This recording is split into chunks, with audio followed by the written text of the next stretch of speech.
existe uma especificidade da escrita feminina? Não sei se alguém sabe. Existe uma tese, um livro muito bom da Ambra Zora, uma tese de doutorado em cotutela na Universidade de Trieste, Paris, em 2009, que é da Ambra Zora, né, na poesia feminina dos anos 70 a hoje. E nessa tese tem um anexo aí que é justamente uma série de perguntas, entrevistas, 20 entrevistas sobre poesia feminina a escritoras italianas. E uma das perguntas foi justamente essa: existe uma especificidade feminina na escrita? A mulher escreve diferente do homem? E muitas responderam que não, outras responderam que sim, mas enfim, uma que respondeu, a Ida Travi, respondeu: a escrita feminina é mais aderente do que a masculina à própria condição. Acho que a palavra aderente à condição é a palavra volta. E a Maria Grazia Calandrone, também interrogada então, em 2009, respondeu, usando a palavra aderente, respondeu que a escritura feminina é mais aderente a algo que pode ser tocado. Então, falando de materialidade, corporalidade, né? E também que há uma temperatura um pouco mais alta e corporal na poesia das mulheres. Eu juntei essas duas respostas da Maria Grazia Calandrone para a pergunta, e resumindo, as duas qualidades que a gente vê na poesia, na escrita. A Maria Grazia Calandrone escreve poesia, prosa, escreve tenta vários gêneros. E, então, eu resumo que intensidade, aquilo que ela chama de temperatura alta, e aderência ao corpo são palavras-chave para nós, para se aproximar da escrita de Maria Grazia Calandrone. Então, o primeiro livro que eu vou comentar é esse, A Brilha como Vida, que foi traduzido pela Patrícia Andrea. E o que eu vejo? Eu fiquei um percurso de leitura que vai levando para caminhos que eu também não esperava. Comecei a ler como chegava, como chegou uma obra atrás da outra. Então, a primeira coisa que eu vejo nesse Brilha como Vida é que pode ser lido. Ela diz que é um romance, na verdade é um livro breve, tentar escrever um pouco.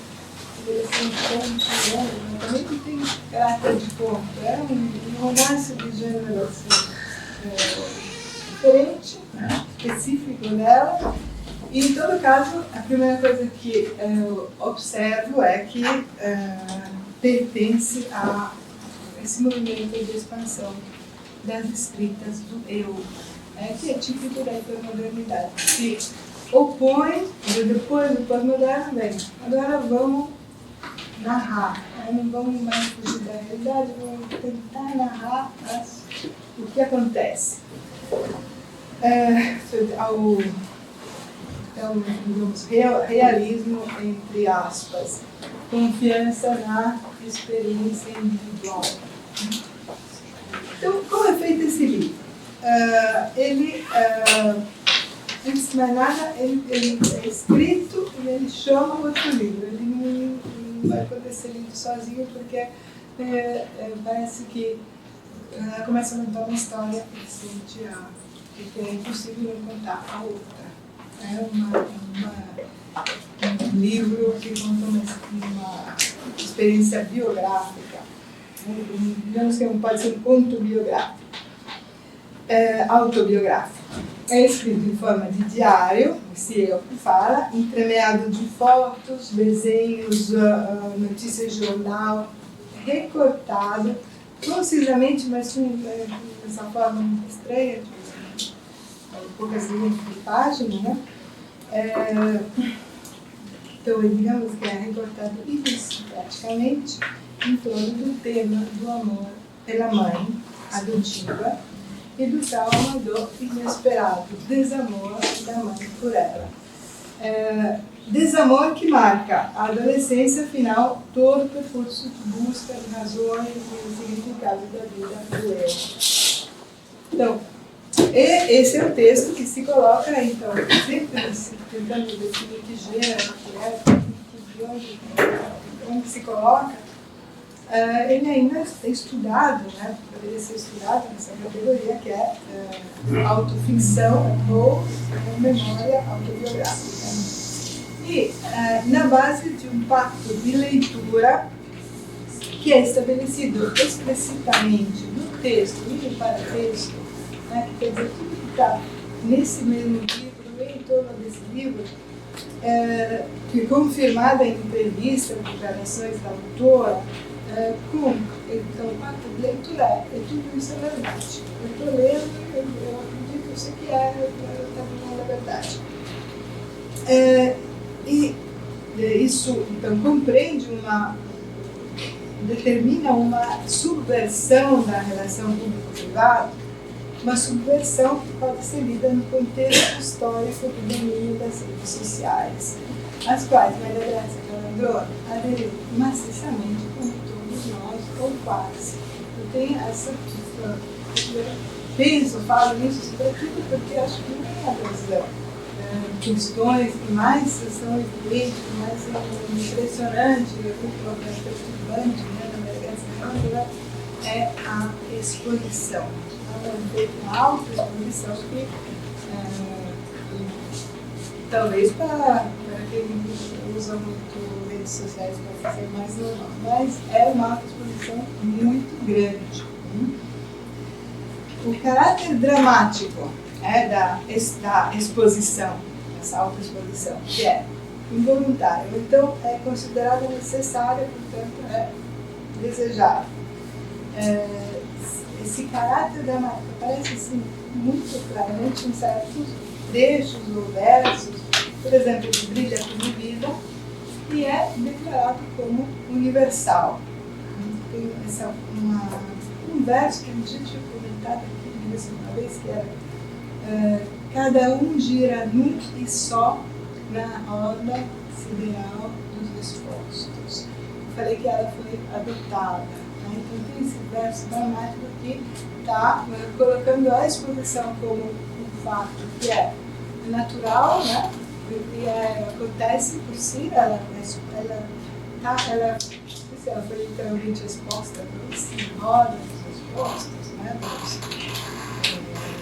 Abandonados. Ou então, na mesma página, parece que desse Brilha como Vida, que é feito como diário, que as coisas vão colocar aqui uma coisa na outra, uma ordem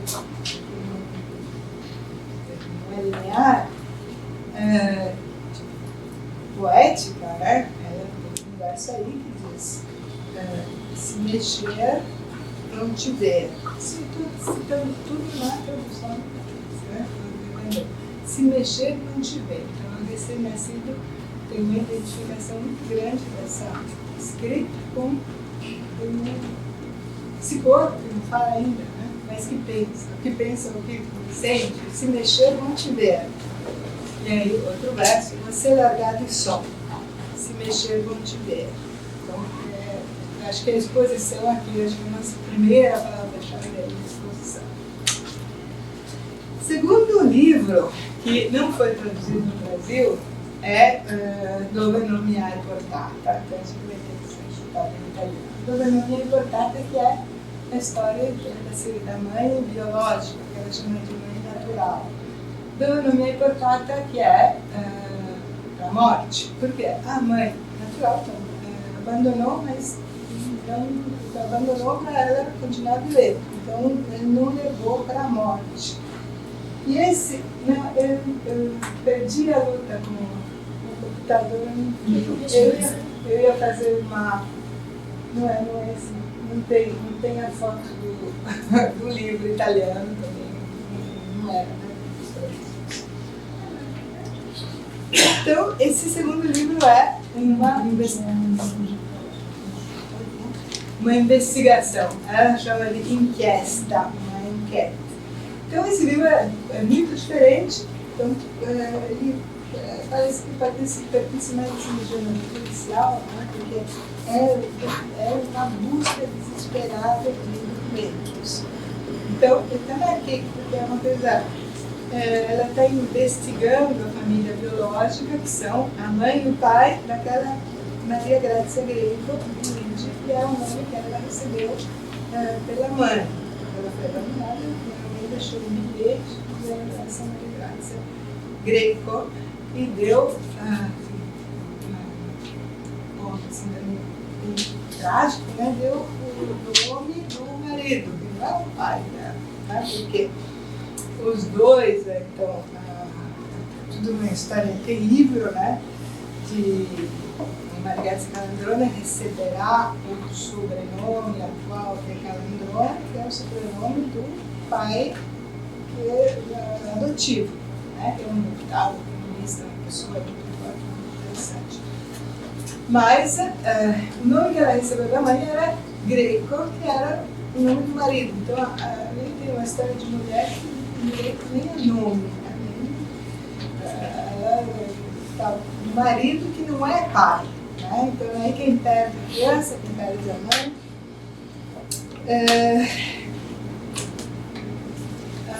essa mãe da mãe biológica, tia, ela acaba fugindo do pequeno lugar onde vivia com esse marido, que foi obrigado a casar, uma história de opressão familiar e de pobreza, e ela vai então viver com uma pessoa que conheceu, o José de Pietro, que era um trabalhador que apareceu nesse lugar, e ela fica grávida. E os dois, anos 60, a Maria nasceu em 64, são perseguidos, ela é perseguida por adultério. Então é toda uma investigação impressionante de como funcionava até a lei na justiça italiana naquela época. Tem até os dois são jogados numa situação impossível, acabam abandonando a família, se suicidando. Então, tem casos, assim, por exemplo, ela é tirada, né? Como é filha ilegítima, Maria Grazia não pode ficar com a mãe, tiram da mãe e mandam para instituições de infância vulnerável, vai e volta. Então, ela conta essa história, que é a história dela, né, com esse trabalho de pesquisa, que é muito intenso e muito interessado. Ela está assim, desesperada para mostrar, para ter certeza, ela quer certeza que ela foi abandonada por alguma razão, por uma justificação, não foi abandonada sem piedade, né? E aqui ela entra com uma pesquisa de todas as fontes possíveis, inclusive de, por exemplo, de quanto tempo um corpo fica na água quando afoga, porque ela quer saber quando os pais se suicidaram, quer saber como aconteceu tudo aquilo. Então, e isso tudo aqui, assim, muito desenvolvimento, mas eu vou tirar só uma questão, que é extremamente, todo esse trabalho que ela faz de reconstrução é um trabalho que ela faz e chega não sei se é para afirmar, ela chega, graças a esse trabalho, esses 2 livros, a afirmar a posição de confiança. Eu confio. Então, ela diz, né, então, num poema que eu vou ler mais tarde, ela diz literalmente, o poema chama Mãe Alfa. Foi por causa da solidão de todo animal, foi então, enquanto você se distanciava, que tomei a decisão política, ontológica, de ter confiança. questão biográfica, de exposição e de posição. Aqui a minha posição é a posição de força e de, vamos ver como é que se parece na poesia, né? De confiança, de otimismo na vida. Então, é a confiança na função catártica da literatura, confiança na palavra que resolve e cura, na função de construção do eu e absolução e de cura. Estou resumindo aqui. Ainda mais uma questão para você tentar entender que obras aparecem agora na nossa frente, nesse momento histórico, né? Poéticas da realidade ou testemunhais, são histórias verdadeiras. A escrita de Calandrone, nesses livros que mencionei até aqui, é um testemunho, um percurso de revisão no plano emocional e racional de sua experiência pessoal, traumática. Então, lembro um pouco do testemunho da definição do Agamben, teste do terceiro, do interesse público, supertestes, que tomou parte dos fatos que refere, ou, no limite, partes que comprovam a fé na sua própria vida. Então, aqui eu chego depois não sei se é demais, né, mas chego a essa outra ideia que acho que está fundamental na obra, né, dessa pessoa, dessa escritora que é a Maria Grazia, que é o empenho total. E ela mesma, então, em entrevista que concedeu a Patrícia, ela faz essa declaração: eu espero que o meu romance Brilha como Vida seja, aspas, uma experiência também física e biopsíquica. Uma poeta, um personagem muito intenso, né? Intensidade é uma palavra.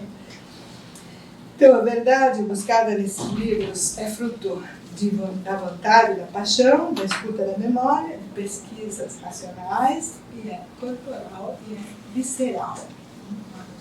Toda inteira, né? Um empenho total. E aí, então, se abrem todas as questões que são abertas pelo estudioso do gênero da autobiografia sobre o possível acesso de cada um à verdade de sua própria experiência. A verdade, para Maria Grazia, é imediata, é intuição, ela se encontra graças a uma evidência interior diretamente da escuta do eu. Que outra declaração que ela faz à Patrícia é iluminante. Ela diz, a Patrícia pergunta quais são as relações entre realidade e escrita, entre vida e escrita. Todos os entrevistadores perguntam essa coisa, uma pergunta típica para Maria Grazia: qual que é a relação entre sua vida e sua escrita? Porque é muito forte. Aqui eu vou dar uma resposta para a Patrícia, que acho que é o nosso caminho, né? O meu modo de contar a vida, responde Maria Grazia, é escutar os sons que a acompanham e simplesmente transcrevê-los, tomada por uma fúria que é dita criativa. No caso da minha vida, segui o mesmo método, a tradução do meu mundo em palavras, como se estivesse escutando quase a voz de um gravador ligado nas instâncias da existência, que trazia impressos momentos cruciais da minha história italiana daqueles anos. Esse também da minha história italiana, porque aqui também eu estou entrando agora no próximo assunto que eu quero trazer, que é a participação na vida coletiva, na história. Então, se eu recuperar aqui, pensar como o homem, a parte da obra de Calandrone chegou como chegou, então ele chega em entrevistas, artigos, ensaios, prefácios, contracapas, quartas-capas, dos dois livros traduzidos pelo Patrícia e Andrea. Uma visita da Calandrone a São Paulo, Florianópolis, em 22 mesmo, e antes disso tudo, a primeira fazer o que eu... Quando eu ouvi pela primeira vez o nome, na Calandrona, foi naquele Crises, de 2020, uma coletânea, iniciativa do grupo Floripa, dedicada aos tempos da Covid, 2019, que é dedicado a como o literário, entre aspas, testemunha e enfrenta as urgências das crises da vida coletiva. Então, esse volume reúne, vocês devem conhecer todos, reúne formas contemporâneas de poesia civil, política, de intervenção, né, para tratar de Covid, das mortes, do trabalho nas fábricas. E a Maria Grazia Calandrona participa com um texto, um poema chamado Zona Vermelha, né?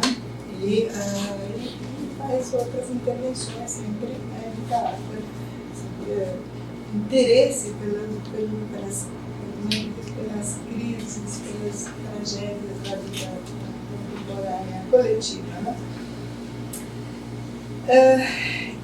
Abre-se aqui uma diferente faceta do trabalho de Maria Grazia e lembro que a participação dela em programas de televisão, escolas de escrita criativa, exercício de poesia e jogos com participantes, então vocês imaginam que pessoa ativa, né, que entra em todas.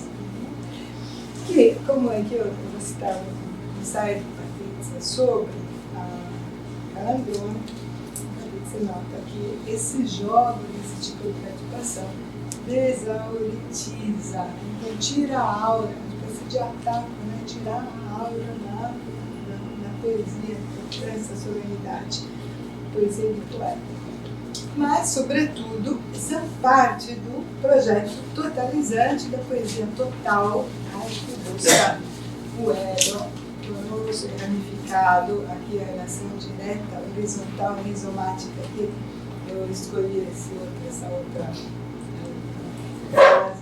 A relação direta, horizontal e rizomática, que é uma frase de Patrícia, para definir o elo entre, na poesia da Calandrona, entre eu e o outro, entre eu e a natureza, o sistema total dos seres viventes, animais e vegetais, das coisas inanimadas.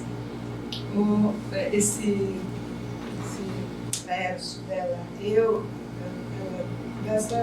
sono gli altri, eu sou os outros, que é uma variante daquele cambodiano, né? Que parece até banal, mas na verdade muito sutil. Eu não sou um outro, eu sou os outros, né? Então, e aqui, bom, isso aqui é uma declaração dela que foi está citada por Andrea Cortellessa, estou terminando. Andrea Cortellessa cita, né? Ela entra, quando a Calandrona, essa citação dela, ela diz o espaço da poesia contemporaneíssima, de Zanzotto Anida, é um espaço de uma poesia que tende a se tornar antilírica, e volta cada vez mais a se ocupar do mundo. Então, juntando as coisas, ela é totalmente empenhada em poesia. Eu até pulei aqui, eu estou tentando ser rápido, a questão da poesia ativa, né? Isso aqui, vamos ver se eu consigo ser mais olha. O Cortellessa é uma voz muito forte, né? Que tem uma leitura entusiástica, né? Faz um elogio tão intenso, tão grande da Calandrona, que aí você vai ler com mais atenção. Só que não vê tudo isso, é um choque, né? E então ele nos leva a atmosferas siderais. Então eu pensei que exatamente ele está dando um caminho, né, de interpretação que é que é talvez complementar, alternativo, diferente, não é exatamente o que a Patrícia vê. Né? Os primeiros duas vozes que eu ouço, né, sobre a Calandrona, a Cortellessa e a Patrícia aqui, que entrevista, produz, escreve um longo ensaio, e esse ensaio que eu estou propondo aqui para pensar o que é Calandrona, como que podemos ler esse personagem tão complexo, tão cheio de coisas.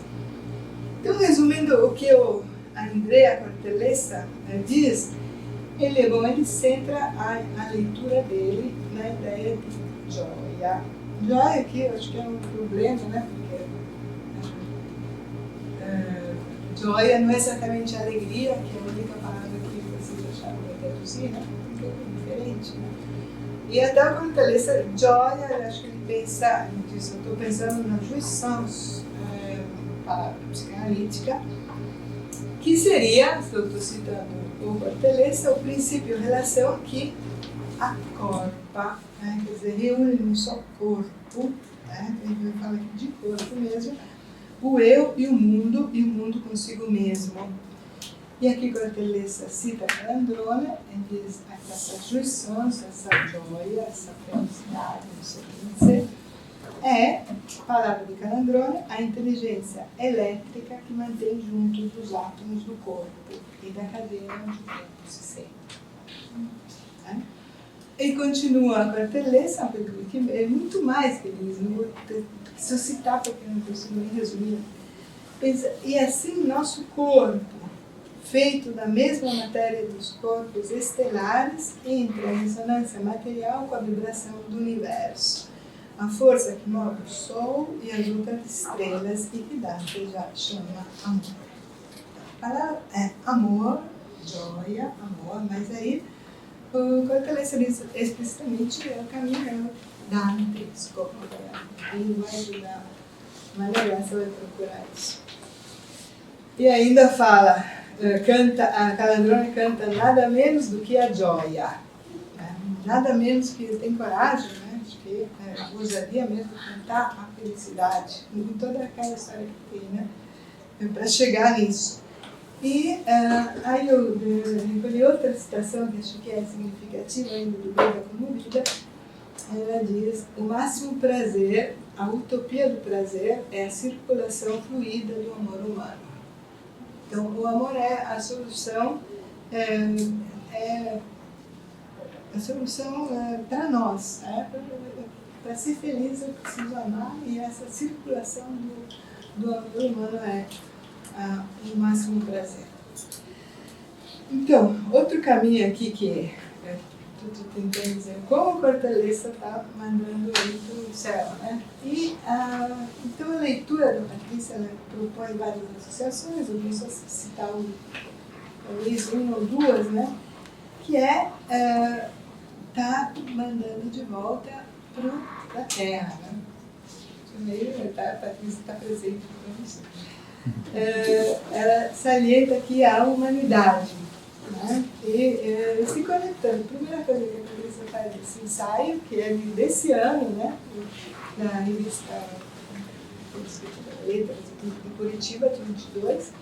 Então, a primeira conexão que ela faz é com o conceito de alteridade afirmativa. Então, é político, é ética política, e da Rosa Blaydock, né? Então, você vai se envolvendo nessa associação,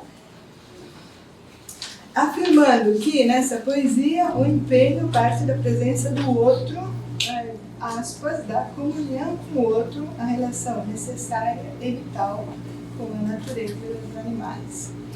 Então, a Patrícia está chamando para essa mulher humana, né, para essa parte humana da Calandrona, política e ativa. Né? E aí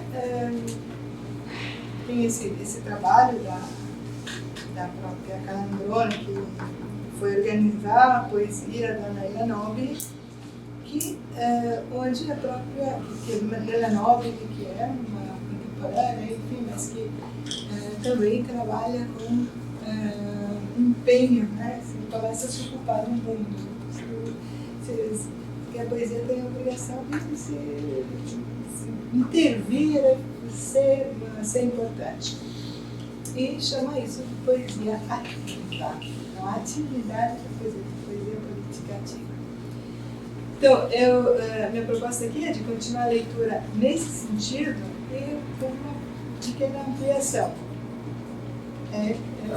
E de novo, eu vou partir de uma resposta que a Calandrone me deu a uma das perguntas lá da Andra Zora. A pergunta é sempre a mesma. Existe uma relação entre sua poesia e sua experiência biográfica? Que tipo?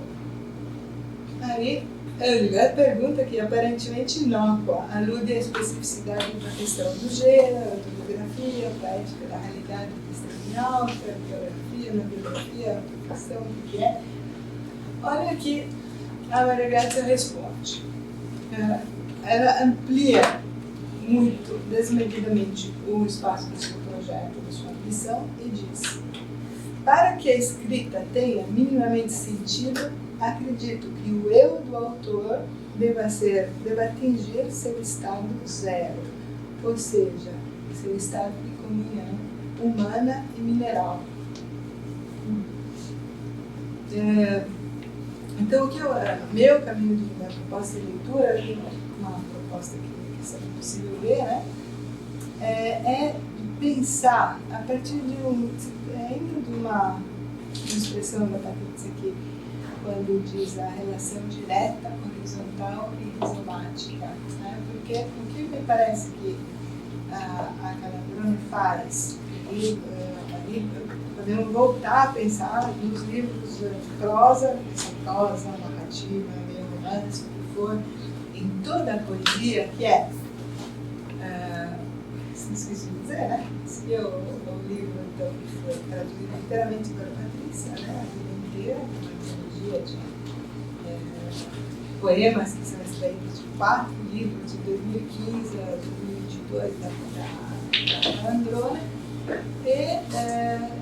Então as direções que a gente vê são todas as palavras de tenderismo livre, de empenho total, de poesia total, de poesia ativa, porque existe uma intervenção muito grande, né, no campo assim, das tragédias, da identificação com a mulher estuprada, a mulher assassinada, assim, ela escreve tomando a palavra como a pessoa assassinada. Então, tudo uma série de experiências assim, que tem a ver um pouco também com o teatro que era feito, mas com a ideia de, então, de uma relação pura,